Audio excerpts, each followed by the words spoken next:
Hello friends, this video on current electricity part 18 is brought to you by examfear.com. No more fear from exam.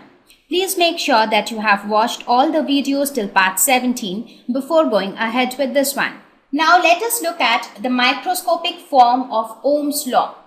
What is microscopic form of Ohm's law?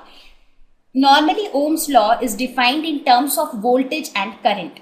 Here we will define Ohm's law. Instead of current, we will consider current density. Similarly, instead of voltage, we will consider the electric field. So this is also an expression which defines Ohm's law. It is an alternative expression of Ohm's law. Why is it called microscopic? Because it talks about the phenomenon which takes place inside the conductor at the molecular level. Like when I talk of current density or when I talk of this conductivity, I am talking at a microscopic level as compared to resistance or current or voltage, because current or voltage is something which we can see from outside. Some current is flowing through the conductor, that is measurable. Some voltage is applied, that is again measurable.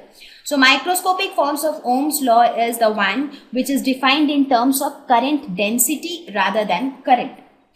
So how do we reach to the microscopic form of Ohm's law?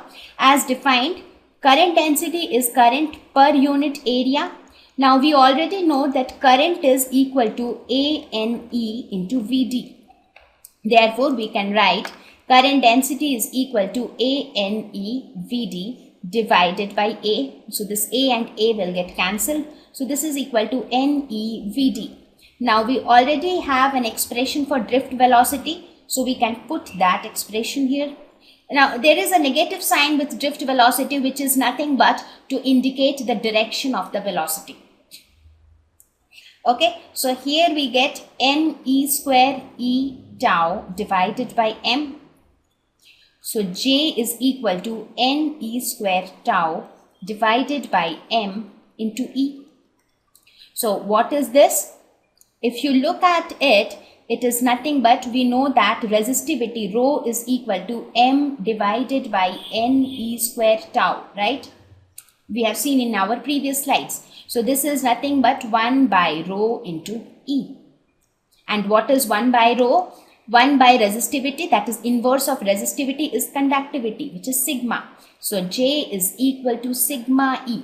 So this is an alternative form of Ohm's law. So I think we have covered almost everything about Ohm's law. So now it is time that we go ahead and solve some problems based on Ohm's law, so that your understanding becomes clearer, right? So we have completed first half of our lesson.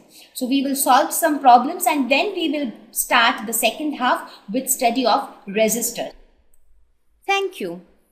Please visit examfear.com to watch free educational videos, try free online tests, get the best quality study materials, study from the best tutors and mentors, and much more.